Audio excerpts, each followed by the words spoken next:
Foi destaque ontem no Fantástico a situação da segurança pública no Piauí. Nossa equipe percorreu todo o estado, mostrando a falta de estrutura nas delegacias. Só para você ver, tem delegado assumindo a segurança de 10 municípios. E em alguns casos, a distância entre cidades é tão longa que nem mesmo o delegado conhece a região. Pior ainda para a população, que tem que percorrer grandes distâncias. Vamos conferir na reportagem de Neiara Pinheiro e Fernando Cardoso.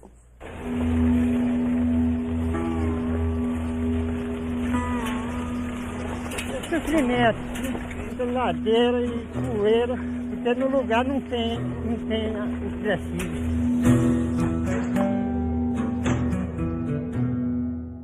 Seu Aurito, 60 anos, agricultor. Há quase um ano ele enfrenta uma jornada frequente, 103 quilômetros, uma parte por estrada de terra, debaixo do sol escaldante do sertão do Piauí. Caminhei muito, muitas viagens que eu já dei aqui, pelejando e não consigo. Depois da bicicleta, mais 1h30 de van até Paulistana, onde fica a delegacia mais próxima. As terras de seu Aurito estão sendo invadidas. É difícil, porque em Queimada Nova não tem a delegacia da Civil, aí a gente tem de deslocar na distância dessa.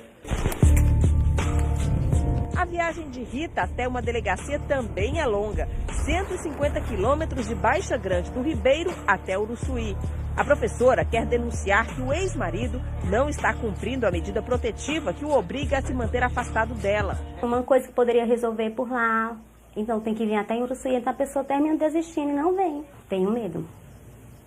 Porque assim, até você conseguir chegar aqui... O Piauí tem 195 delegados, apenas 68 para dar conta de 223 cidades do interior. Ramon é um recordista. A missão dele era cuidar de 13 cidades com uma população de mais de 100 mil habitantes. Só consegui, infelizmente, ir em 4, durante esse período que eu estou aqui. Em protesto, ele e outros 19 colegas entregaram os cargos de delegados regionais. Agora só viajam em algumas exceções. Em casos de crimes graves, como homicídio, como estupro, a gente tem que se deslocar para poder fazer a cena do crime. E a delegacia, infelizmente, a gente fecha as portas fechadas, porque não tem condições de eu me deslocar sozinho, nesse caso desses crimes graves. Ou então deixar uma pessoa sozinha também nessa delegacia. A gente se desloca em conjunto. Hoje eu só estou, eu e um agente meu que ele chegou posteriormente, né? É comum, muito comum. O efetivo aqui do estado do Piauí é ínfimo. Não tem condições da gente trabalhar, de manter uma investigação digna com apenas 3 agentes e um escrivão. Luciano era o titular da Delegacia Regional de Simplício Mendes. Sozinho, acumulava 10 cidades. Aqui eu respondo por Simplício Mendes, mais 9 cidades. Ao todo são 10 cidades, uma população aproximadamente entre 60 e 70 mil pessoas. E o Estado só me forneceu 3 agentes de campo para dar conta de todas essas cidades, que é impossível. Não conheço todas as cidades, até porque são cidades distantes daqui de Simplício Mendes. Não tem como a gente percorrer todas essas cidades, até também porque combustível é insuficiente. O Estado não fornece combustível suficiente para a gente percorrer todas essas cidades. É um trabalho sobre-humano, a gente não consegue dar conta. A entrega coletiva das funções deixou uma centena de cidades sem delegados e cerca de 700 mil pessoas desassistidas. Infelizmente, diante da tamanha demanda e do pouquíssimo, quase nenhum efetivo, o delegado se vê obrigado na situação de fazer uma triagem, como se ele fosse um pronto-socorro, e dentro desse pronto-socorro, ele sendo um clínico geral, ele pegar aquela situação entre vida e morte. Então é uma situação de caos total, de desassistência total, que o Estado não provê os meios e a gente não tem como prestar o serviço à população. O último Anuário Brasileiro de Segurança Pública apontou o Piauí como estado brasileiro que menos investiu em segurança pública no país. Em 2014, o investimento por pessoa foi de apenas R$ 18,48. O segundo colocado investiu 4 vezes mais. Em 2015, esse valor aqui no estado até aumentou, foi para R$ 71,36. Enquanto que o estado do Acre, por exemplo, investiu mais de R$ 500 por habitante. A situação, de fato, é de penúria. Eu posso lhe afirmar que a situação da polícia é de penúria. E isso favorece o crime, que o crime ele é oportunista, ele entra onde ele vê a oportunidade. Então, hoje, toda a população do estado do Piauí está extremamente vulnerável. Porque se o Estado não está provendo os meios, o crime vai entrar. Carlizé passou uma vida para juntar R$ 5.450. O dinheiro estava guardadinho debaixo do travesseiro para comprar uma moto, até que bandidos armados invadiram a casa dele e levaram tudo. Guaribas não tem delegacia e encontramos apenas um policial militar para fazer a segurança da cidade inteira.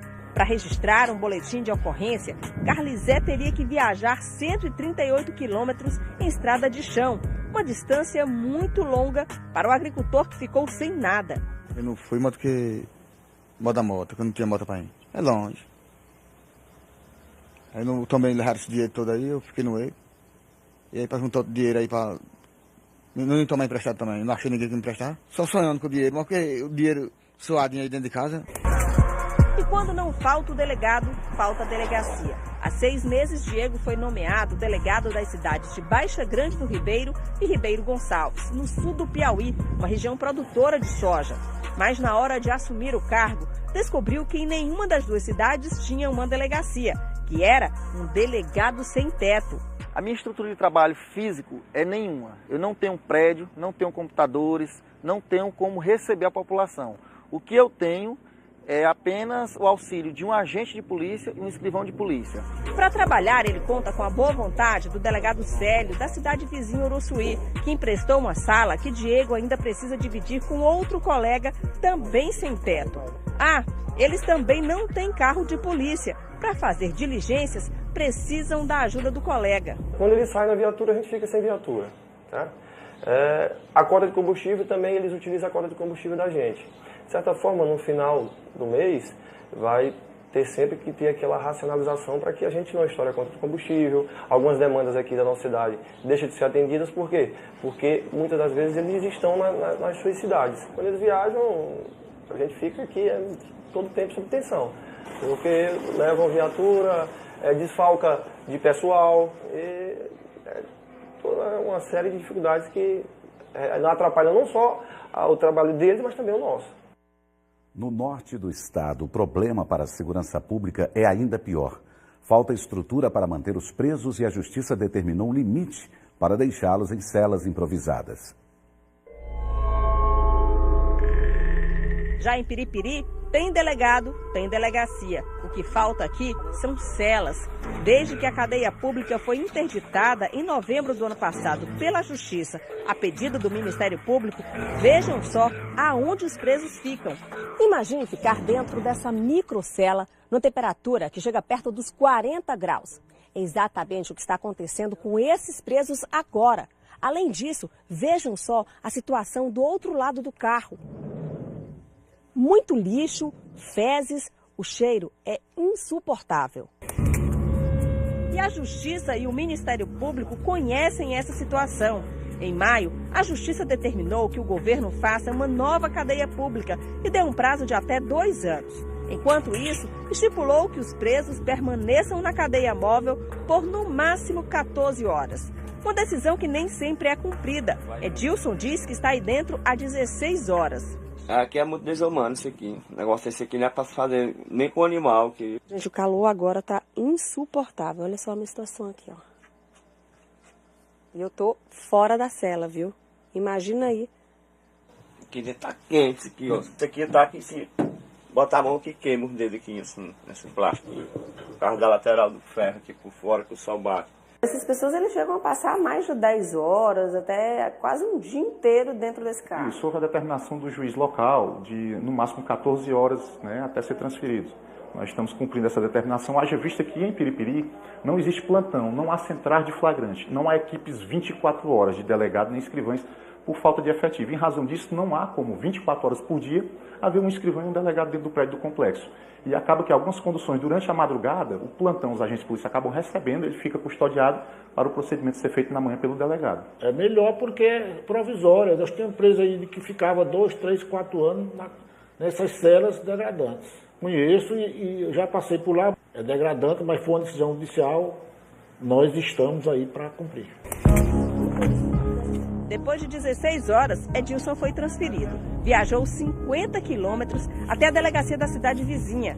Aqui já tem cela, mas descobrimos outro problema. Em muitas delegacias do Piauí, falta comida. Se não fosse os que estão aqui na cela, tá há uns 3 dias sem comer. Não fosse eu. Se não fosse ele aqui, ó. Minha família vem deixar já para almoço e janta, tudo ao mesmo tempo. Aí, em vez de eu dividir para mim 2 vezes, não. Eu divido com quem está aqui, que não tem alimentação. Despesa com alimentação fica a cargo do governo do estado, da Secretaria de Segurança Pública. E é pago todo mês a questão da alimentação dos presos. Por vezes, os próprios presos, eles preferem que a própria família leve essa comida para eles. A obrigação do Estado existiria, mas contrato de alimentação, não. Como é que é feito no dia a dia? No dia a dia, o familiar acaba que é quem arca com os custos da alimentação, fornecendo a alimentação dos presos. E sobre o efetivo da Polícia Civil, o delegado-geral explica como é feita a distribuição dos profissionais. Na verdade, nós temos delegados em todos os municípios onde nós temos juiz e promotor. A Polícia Civil, a Polícia Judiciária, trabalha para o Poder Judiciário. Então, todos os municípios que nós temos juiz e promotor, nós temos um delegado de polícia. Nós temos áreas de atendimento de alguns municípios, que são municípios onde a criminalidade é muito baixa. Em Caracol não tem delegado e por aqui a tranquilidade de uma cidade pequena não existe mais. Aqui encontrar as vítimas desta violência não é difícil. Nesta rua, caminhando poucos passos, nós encontramos 3. A dona Rosileide, logo aqui do lado, vizinho de porta, o seu Ademar. E aqui, do outro lado da rua, a vítima mais recente, o Ercílio. Ercílio chegou a ser sequestrado depois que bandidos invadiram a casa dele. O pai do estudante conseguiu fugir para pedir ajuda, mas acabou sofrendo um infarto. Os bandidos já iam embora, viram a polícia lá fora, me pegaram aqui dentro de novo como refém, saíram comigo correndo, aí deram 2 tiros na polícia, pro lado da polícia, e foi aí que meu pai sentiu a dor no coração, teve um infarto. Já com seu Ademar e Rosileide, a ação dos bandidos foi do comércio. Depois de 5 horas, 6 horas, pronto, aí é o medo de ter assalto em casa, no mercado, em todos os lugares que a gente anda. O medo de assalto.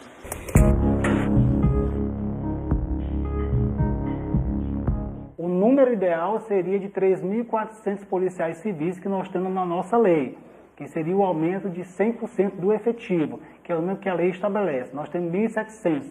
Nós vamos realizar um concurso para diminuir essa quantidade, essa diferença, e aumentar a quantidade de delegado, agentes, escrivães e peritos ao longo de 2018. A segurança daqui não existe. Não existe.